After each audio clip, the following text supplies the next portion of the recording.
वो सब फेसबुक की एक पोस्ट से शुरू हुआ। मैं एक एंट्रेंस एग्जाम की तैयारी कर रही थी और इसी सिलसिले में मैंने फेसबुक पर कुछ पेजेस ज्वाइन किए थे। एक ऐसे ही तैयारी कर रहे ग्रुप के फेसबुक पेज पर मैंने एक सवाल पूछा और उसने इस पर कमेंट किया। वो ये एग्जाम दोबारा दे रहा था, इसलिए मैंने उसे फेसबुक पर ही एक पर्सनल मैसेज किया। इसके बाद हम दोनों के बीच बातचीत शुरू हो गई। फेसबुक पर यह बातचीत रोजाना होने लगी। हम दोनों एग्जाम के बारे में बात करते थे। कुछ समय पर मैंने ही उससे पूछा कि क्या हम व्हाट्सएप पर बात कर सकते हैं। वो मान गया और हम दोनों ने अपना मोबाइल नंबर एक दूसरे के साथ शेयर किया। शुरू में हम दोनों सिर्फ पढ़ाई की ही बात करते थे। ज्यादातर हमारे बीच रात को ही बात होती थी। हम दोनों तैयारी में एक दूसरे की मदद करते थे। एक दिन ऐसे ही बात करते हुए रिलेशनशिप पर बात शुरू हो गई। मुझे यकीन नहीं होता कि तुम्हारा कभी कोई बॉयफ्रेंड नहीं रहा, व्हाट्सएप पर चैट करते हुए उसने मुझसे पूछा। मैं हमेशा पढ़ाई में ही लगी रहती थी, इसलिए शायद कभी किसी की जरूरत ही महसूस नहीं हुई। जब किसी लड़की का कोई बॉयफ्रेंड नहीं होता तो वो शायद यही बोलती है। मैं वैसे बहुत हंसमुख थी और मेरे बहुत सारे दोस्त थे, लेकिन मैं कभी किसी रिलेशनशिप में नहीं पड़ी थी। ये बहुत स्ट्रेंज है। मतलब मेरी भी एक गर्लफ्रेंड थी 2 साल पहले, लेकिन हमारा ब्रेकअप हो गया। मैंने जवाब में बस एक स्माइली भेज दी। फिर हमारे बीच किसिंग के बारे में बात शुरू हुई। मैंने अपनी जिंदगी में कभी किसी को किस नहीं किया था। ऑब्वियसली उसने अपनी पहली रिलेशनशिप में किस एक्सपीरियंस किया था। अचानक से उसने पूछा, अगर मैं तुम्हें अभी इसी वक्त किस कर लूं तो कैसा लगेगा। जब मैंने उसका ये मैसेज पढ़ा तो मेरा चेहरा लाल हो गया। मैं उस वक्त बेड पर लेटी हुई थी और कमरे की लाइट ऑफ थी।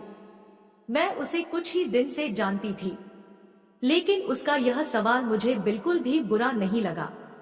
मुझे नहीं पता हम एक दूसरे को जानते ही कितना है। हम दोनों तो एक शहर में भी नहीं रहते। मैंने उसे मैसेज लिखकर भेजा। शायद मुझे उससे इन सब चीजों के बारे में बात नहीं करनी चाहिए थी, लेकिन पता नहीं क्यों मुझे ये सब अच्छा लग रहा था। सोचो, अगर मैं तुम्हें जोर से पकड़कर अपने पास खींच लूं और तुम्हें किस कर लूं तो तुम क्या करोगी।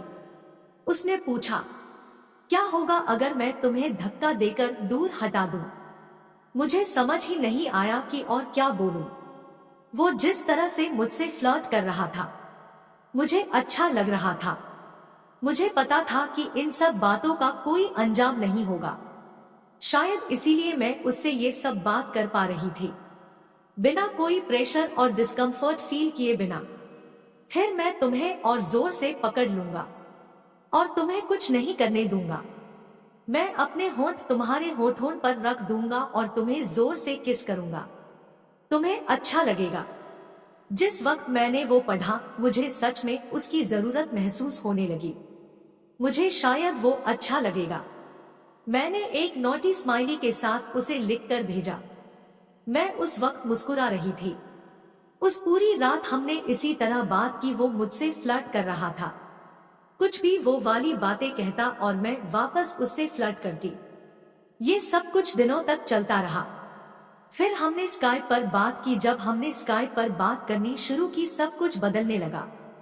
हम दोनों एक दूसरे के लिए सीरियल होने लगे और 20 दिन के अंदर ही सब कुछ बदल गया और इस तरह वो मेरा पहला बॉयफ्रेंड बना। हम दोनों का एंट्रेंस एग्जाम 16 अक्टूबर को दिल्ली में था। हम दोनों ने फैसला किया हम दिल्ली में मिलेंगे और एक रात एक दूसरे के साथ किसी होटल में रहेंगे। हम दोनों के बीच सब बहुत अच्छा चल रहा था और हम वैसा वाला काम के बारे में बात करते थे। लेकिन दिल्ली जाने के सिर्फ एक हफ्ते पहले ही उसने कहा कि वो मुझसे नहीं मिल सकता क्योंकि उसे कोई बहुत जरूरी काम है और उसे एग्जाम देने के बाद फौरन वापस जाना होगा। मुझे बुरा तो बहुत लगा, लेकिन मैं कुछ नहीं कर सकती थी। उस पूरे हफ्ते मैं उसे मनाती रही कि किसी तरह वो अपना काम बाद में कर ले और हम मिल सके। उसने कहा कि वो दिल्ली आने से बस एक दिन पहले ही अपना पक्का प्रोग्राम बता सकता है। इस बात को लेकर हमारी लड़ाई भी हुई और मुझे यकीन हो गया कि हम नहीं मिल पाएंगे। मैं दिल्ली गई और अपना एग्जाम दिया। जैसे ही एग्जाम खत्म हुआ मेरे पास उसका फोन आया कि वो मुझसे एक दिन बाद मिल सकता है। तो हमने 17 की सुबह मिलने का फैसला किया। मुझे अभी भी उस पर यकीन सा नहीं हो रहा था। मैं बहुत ज्यादा उम्मीद नहीं बांधना चाहती थी क्योंकि मुझे भरोसा नहीं था कि वो मिलने आएगा ही, लेकिन वो आया सुबह 10 बजे। हम हौस खास मेट्रो स्टेशन पर मिले। वो हमारी पहली मुलाकात थी और मुझे लग रहा था कि ऐसे मिलना बहुत ऑकवर्ड होगा, लेकिन वो बिल्कुल भी ऑकवर्ड नहीं था। हम दोनों के बीच का अफेक्शन उस मुलाकात में भी था। हम कुछ देर बाहर यहाँ वहाँ घूमे और फिर कनॉट प्लेस गए। वहाँ कुछ खाने के बाद हमने होटल ढूंढना शुरू किया। एक अच्छे होटल में हमने एक रूम बुक किया। उस वक्त दोपहर के करीब 1 बजे थे। हम कमरे में जाकर फ्रेश हुए और वहीं बैठ गए। मेरा दिल जोर से धड़क रहा था। फोन पर बात या चैट करने तक तो ठीक था, लेकिन उसके सामने बैठकर बात करना, वो फीलिंग बहुत अलग थी। मैंने बहाना किया कि मैं थक गई हूँ और बेड पर लेट गई। उसने कमरे की लाइट ऑफ कर दी और वो भी बेड पर ही लेट गया। मैं बेड के एक कोने में जाकर सिमट गई और खुद को ब्लैंकेट में छुपा लिया। वो बेड पर आया और उसने मुझे अपने पास खींच लिया। बिना एक शब्द बोले उसने मुझे किस किया। मैंने भी उसे वापस किस किया। उतने ही पैशन के साथ धीरे धीरे हम दोनों आगे बढ़े। उसका हाथ पहले मेरी शर्ट के अंदर गया और फिर कुछ ही देर में हम दोनों एक दूसरे के साथ सब निकाल कर लेते थे। मुझे लग ही नहीं रहा था कि मैं उसे बस कुछ हफ्तों से जानती हूँ। हमारे बीच का वो कनेक्शन एकदम जादू की तरह था। कुछ देर यूं ही एक दूसरे के साथ फाइटिंग के बाद हम दोनों ने सामान पहने और बाहर कुछ खाने के लिए चले गए। वापस कमरे में आते ही उसने मुझे फिर से बेड पर खींच लिया और मुझे किस करने लगा। एक बार फिर हम दोनों बेड पर एक दूसरे के साथ वो वाला काम कर रहे थे।